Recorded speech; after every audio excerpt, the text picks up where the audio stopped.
एक नास्तिक युवक जिसे भगवान में जरा भी भरोसा नहीं था, लेकिन जब उसका दोस्त जिद करके उसे बोलबम यात्रा पर ले गया तो महादेव को सामने देखकर उसकी नास्तिकता दूर हो गई। एक पल में उसकी पूरी दुनिया ही बदल गई। तो क्या था वह चमत्कार, कैसे बदली उसकी जिंदगी? इस कहानी का अंत जरूर सुनिएगा। पटना शहर की तेज रफ्तार भरी जिंदगी में दो दोस्त एक साथ रहते थे, राहुल और अंकित। दोनों का बचपन एक ही स्कूल में बीता, कॉलेज की पढ़ाई भी एक साथ हुई। अब वे दोनों एक साथ एक कॉलोनी में ही रहते थे, पर दोनों के सोच में जमीन आसमान का अंतर था। एक तरफ अंकित है जो बचपन से धार्मिक प्रवृत्ति का व्यक्ति है। उसके घर में सुबह की शुरुआत पूजा और आरती से होती है। सावन का महीना आते ही उसका मन भक्ति के भाव से भर जाता था। हर साल वह कांधे पर कांवर लेकर सुल्तानगंज से देवघर तक पैदल यात्रा तय करता था। वहीं राहुल एक नास्तिक व्यक्ति था। उसे ईश्वर, पूजा पाठ, मंदिर इन सब को नहीं मानता था और अक्सर कहता रहता, अगर भगवान होते तो इतने मासूम भूखे नहीं मरते, इतनी गरीबी नहीं होती, इतने लोग बीमार नहीं पड़ते। अंकित उसे कई बार समझाने की कोशिश करता, मगर वह कहता, तू आस्था में अंधा है और मैं जो जीवन की सच्चाई है उसे मानता हूँ। लेकिन इस बार सावन आते ही अंकित ने ठान लिया कि इस बार राहुल को जरूर बोलबम ले जाऊंगा। जब अंकित ने राहुल से कहा, तू भी इस बार बोलबम यात्रा पर चल, तू भी आज देखेगा कि भगवान सिर्फ मूर्ति नहीं है, वो अनुभव है। तभी राहुल हंसते हुए अंकित का मजाक उड़ाया और कहा, मैं इतनी दूर पैदल चलूंगा और वो भी कांवर लेकर। अंकित ने बहुत समझाया, कभी कभी जवाब किताबों में नहीं रास्तों में मिलते हैं। दोस्ती के दबाव में आकर राहुल मान जाता है, लेकिन वह कहता है, यह मेरी पहली और आखिरी यात्रा होगी। और फिर दोनों पटना से ट्रेन पकड़कर सुल्तानगंज पहुंचे। स्टेशन से बाहर निकला तो राहुल जैसे किसी और ही दुनिया में आ गया हो। पूरा शहर केसरिया रंग में डूबा हुआ था। बोलबम की गूंज हवा में तैर रही थी। सभी भक्तों के चेहरे पर एक अलग चमक दिख रही थी। यह पहली बार था जब उसने इस तरह की श्रद्धा को इतने करीब से देखा। फिर दोनों गंगा नदी पहुंचकर स्नान किया और जल भरा। यात्रा शुरू हुई। 1 से 2 घंटे चलने के बाद दोपहर होते ही मानो सूरज आग उगलने लगा। पसीने से सने पैर, शरीर धीरे धीरे जवाब देने लगा। एक जगह आकर राहुल थककर बैठ जाता है और अंकित को गुस्से भरे भाव से कहता है, किस मुसीबत में डाल दिया तूने? अंकित मुस्कुराकर बोला, तू सच्चे मन से हर हर महादेव के जयकारे लगाते हुए चल, देख मेरी तरह तुझे भी थकावट नहीं होगी। तभी वहां एक महिला आई। उसने राहुल को ठंडा नींबू पानी दिया। राहुल थोड़ी राहत महसूस करने लगा।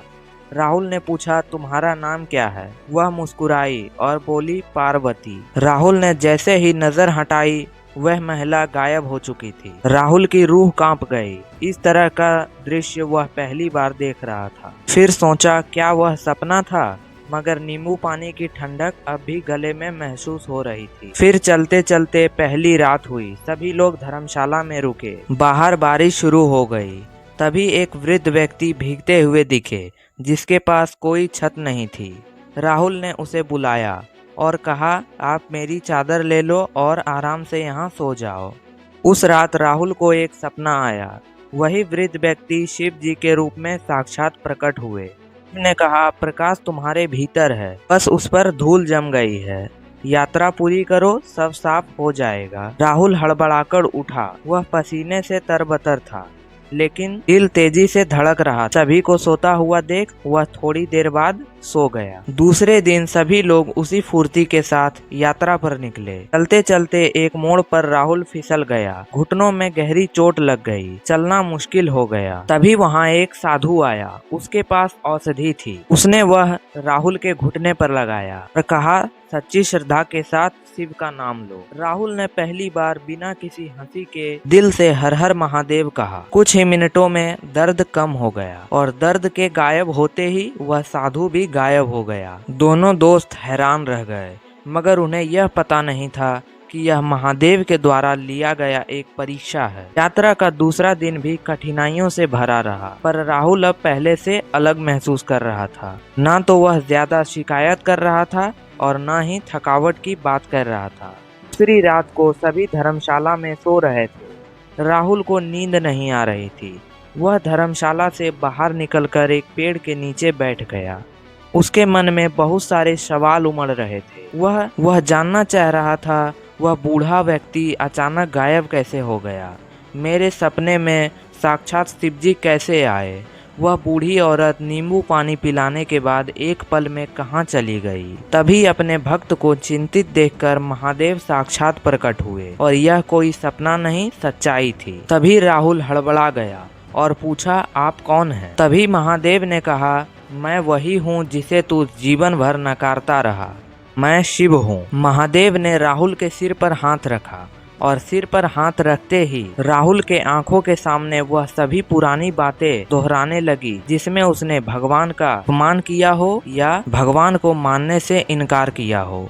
राहुल की आंखों में आंसू भर गए। वर्षों से भीतर जमा हर सवाल, हर पीड़ा जैसे एक झटके में गायब हो गई। वह कंपित आवाज में बोला, मैंने आपको हर बार नकारा, हर दुख का दोष आपको दिया, फिर भी आपने मुझे दर्शन दिए। महादेव मुस्कुराए और बोले, पुत्र रास्ता भटकता है तो पिता उसे नकारता नहीं बल्कि गले से लगाता है। राहुल फूट फूट कर रोने लगा। वह शिव के चरणों में झुक गया।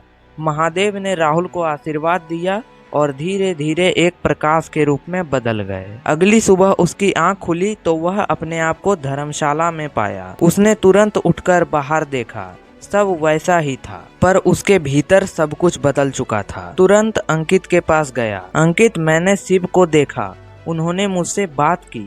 वो रो रहा था, पर अब उसकी आंखों में डर नहीं, भक्ति का भाव था। अंकित मुस्कुराया। उसने राहुल को गले से लगा लिया और कहा, मैं जानता था ये यात्रा तुझे खाली नहीं लौटने देगी। फिर शुरू हुआ यात्रा का अंतिम चरण। देवघर अब ज्यादा दूर नहीं था। अब रास्ते में कठिनाइयां उन्हें कठिनाई नहीं लग रही थी। कांवर अब बोझ नहीं, वरदान लग रही थी। राह में अब जो भी मिलता राहुल उससे मुस्कुराकर बात करता और उनकी मदद भी करता। अंततः तीसरे दिन दोपहर को वे सभी बैद्यनाथ धाम अर्थात देवघर मंदिर पहुंचे। हजारों श्रद्धालुओं की भीड़ थी। जब राहुल जल चढ़ाने के लिए शिवलिंग को देखा, उसकी आंखों में आंसू भर आए। शिवलिंग के सामने खड़े होकर उसने कहा, क्षमा करना प्रभु, मैंने तुझे नकारा, पर तूने मुझे कभी अकेला नहीं छोड़ा। तू सच में केवल मूर्ति नहीं, अनुभव है और मेरे भीतर है, और मैंने तुझसे ही मुंह मोड़ लिया था। हर हर महादेव का जयकारा लगाते हुए शिवलिंग पर जल चढ़ाता है। फिर अंकित भी शिवलिंग पर जल चढ़ाकर दोनों हंसते मुस्कुराते वापस लौटते हैं। राहुल अब पहले वाला राहुल नहीं रहा, वह पूरी तरह बदल गया। ट्रेन से वापस पटना लौटते समय जब उसने अंकित की ओर देखा तो मुस्कुराते हुए कहा, यह मेरी पहली और आखिरी यात्रा नहीं थी, अगली बार मेरे जैसे और भी नास्तिकों को लाएंगे। दोनों हंस पड़े, पर अब हंसी में आस्था और मित्रता की गहराई थी। ईश्वर को बाहर खोजते खोजते हम थक जाते हैं, लेकिन सच्चाई में वह हमारे भीतर होते हैं। राहुल की तरह जब हम प्रश्नों की जगह अनुभव से देखना शुरू करते हैं, तब आस्था कोई बोझ नहीं, प्रकाश बन जाती है। हर हर महादेव।